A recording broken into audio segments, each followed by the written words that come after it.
Hello friends, welcome back to my drama explainer channel. আজকে perfect marriage রিভেঞ্জের চতুর্থ part নিয়ে চলে এসেছে বন্ধুরা। আমরা আগের ভাবে দেখেছিলাম যে ডোগিওক যখন যায় তাদের ওখানে, আর সেখানে গিয়ে যখন জল দেখেও প্যানিক করতে শুরু করে, আর সেখানে এসে অজ্ঞান হয়ে যায় জিওর কাছে। আর এদিকে জিও তো বরং ভয় পেয়ে যায় যে হঠাৎ ডোগিওকে হলোটা কি। আর এদিকে হসপিটাল থেকে নিয়ে আসা হলে কিন্তু তাকে খুঁজে পায় না। যখন খুঁজে পায় ভাবে হয়তো সে বসে আছে, কিন্তু গিয়ে দেখে সে না। আর এদিকে যেতে গেলে তখনই হুইল চেয়ারের মাধ্যমে ধাক্কা খেতে গেলে তখনই তাকে ডোগিওক পিছন থেকে ধরে নেয়। আর এদিকে ডোগিওককে দেখে তো বরং ভয় পেয়ে যায় জিও, যে কী বা হলো, যে হঠাৎ এরকমভাবে চলে গেছিলো না জায়গায়, আর ওরকমভাবে কেনই বা সে অজ্ঞান হয়ে গিয়েছিল। তার জন্য সে খুবই ভয় পেয়ে গেছিলো।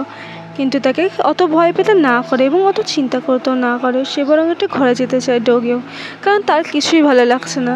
কারণ ইয়োজো যেহেতু চায় না তার ব্যাপারে না করাতে, তাই ডোগিওকে চায় না তার সমস্ত কিছু ইয়োজোকে বলতে। আর এদিকে সকাল পেয়ে যখন একজন সাইকিয়াট্রিস্ট আসে, সেটা দেখে তো ভয় পেয়ে যায় হঠাৎ ইয়োজো। আর এদিকে ইয়োজোকে যখন বলা হয় যে তার বিয়ে হবে, কিন্তু সে ডোগিওকে ব্যাপারে কিছুই জানে না।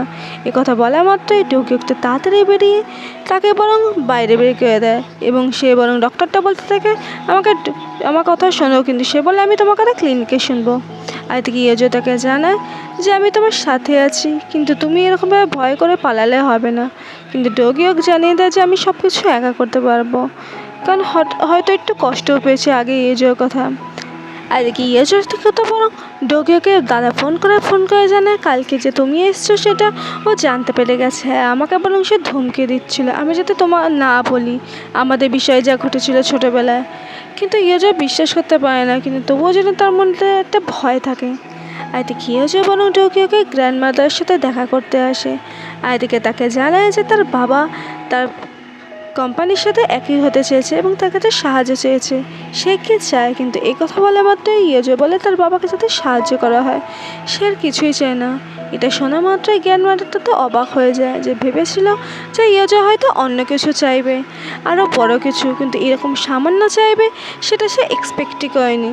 কিন্তু ইয়োজো যে সামান্যটুকুই চায়, সে শুধুমাত্র মানুষের ভালোবাসাটুকুই চায়, সেটা তো আর কেউই বোঝে না, শুধুমাত্র ডোগিওক ছাড়া। অপরদিকে শিনশিপটা ডোগিওকের ফ্যামিলির ওখানে, যেখানে কিনা বিয়ের সমস্ত কিছু রেডি চলছিল, যে কী হবে না হবে, কিন্তু তখনই সেখানে ডোগিওকের দাদা চলে আসে।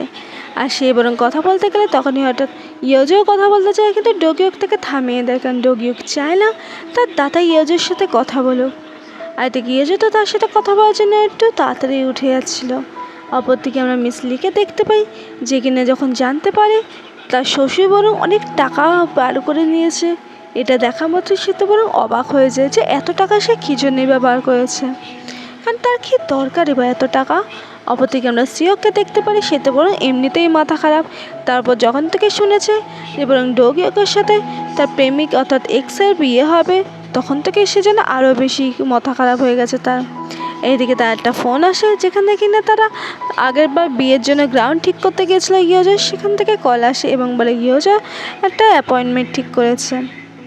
অপরদিকে আমরা দেখতে পাই যে ডোগিওক, ইয়োজো এবং মিস লি এবং ইয়োনা তার বাবা সবাই একসাথে একটা বসে থাকে ডিনারে। তখনই তার বিয়ে কার্ডটা দিলে ইয়োজো, কিন্তু ইয়োনা জানিয়ে দেয় সে কি যেতে পারবে, আদৌ পারবে না। কিন্তু রুট ব্যবহার করার জন্য তার বাবা তাকে বলে তার জন্য সব ব্লাইন্ডেড ঠিক করেছে, তাকে যেতে হবে। কিন্তু এই কথা যখন আরও শোনা ইয়োনা, তার মাথাটাও খারাপ হয়ে যায় এবং সে রুটভাবে ব্যবহার করে, যেটা কিনা ইয়োনার বাবার ভালো লাগে না একদমই। কিন্তু তবুও সে কোনো কথা শোনে না, বরং ওখান থেকে চলে যাওয়ার আগে ইয়োজোকে জানিয়ে দেয় সে বরং তার বিয়েতে থাকতে পারবে না ফুল ধোয়ার জন্য, তাকে সত্যিই কোনো বান্ধবী নেই। আর এদিকে মিসলি ঘর এলে তখন ইয়োজোর বাবা বলতে থাকে ইয়োনা একদম বাজে হয়ে গেছে, সব পুরো তোমার মতো একদম বাজে কথা বলে। এদিকে আমরা দেখতে পাই যে মিসলি যখন ওর বাবার কাছ থেকে জানতে পারে যে ইয়োজোর বাবা চাইতে বরং গ্যালারিটা বরং ইয়োজোর দায়িত্ব দিতে, কিন্তু এটা শোনা মতোই আরও বেশি রেগে যায়।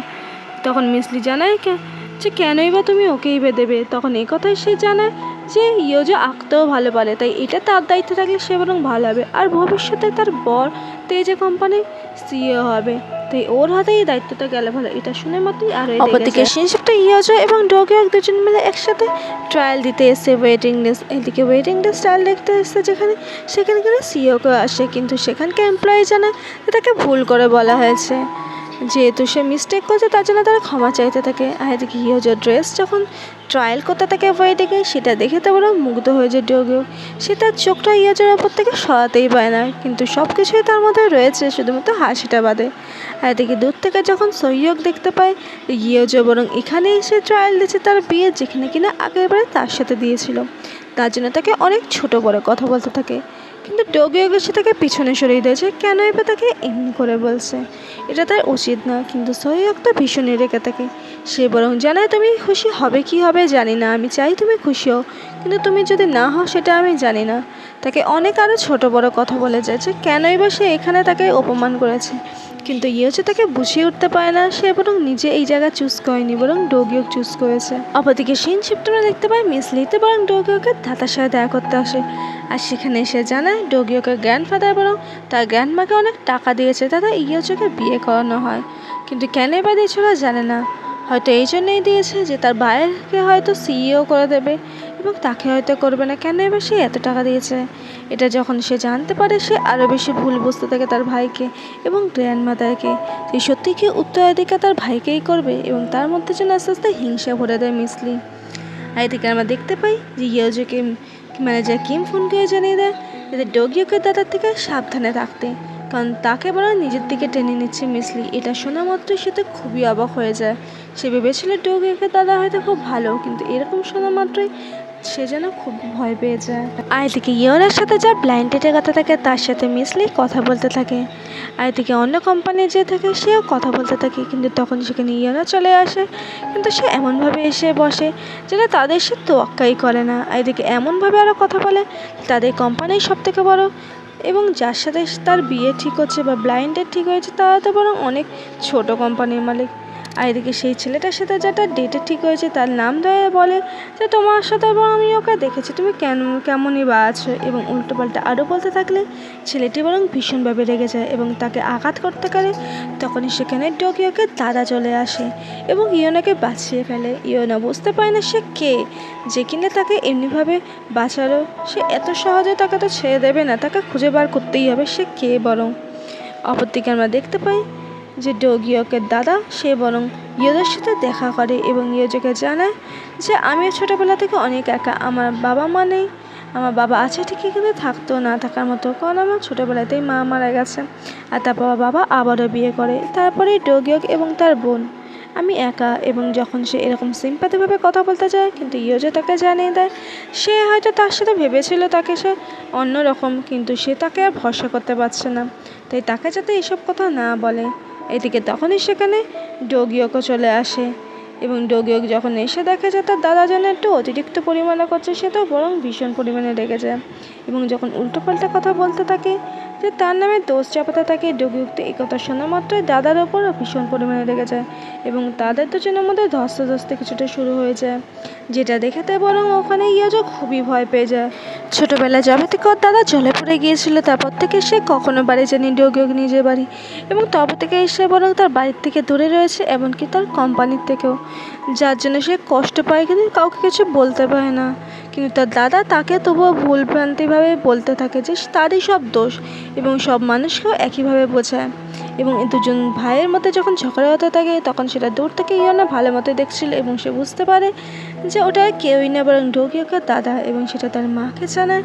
কিন্তু তার মা তো ভয় পেয়ে যায় যে কী করে বা ইয়োনা জানলো, কিন্তু ইয়োনা ঠিক করে নিয়েছে তার দাদাকে অর্থাৎ ডোগিওকের দাদাকে সে কাজে লাগাবে, কারণ সে যদি সিইও হয় তাহলে তার খুবই লাভ হবে। এদিকে ইয়োজো ডোগিওক দুজন মিলে ঘরে চলে এলে, কিন্তু ইয়োজো ডোগিওককে জানায় সে সবসময় প্রবলেম থেকে বেরিয়ে আসতে চায়, সে প্রবলেম ফেস করতে চায় না, কেন এই পাশে নিজেকে এতটা কষ্ট দিচ্ছে। কিন্তু ডোগিওক বলে বোঝাতে পারে না তার মধ্যে কতটা কষ্ট আছে।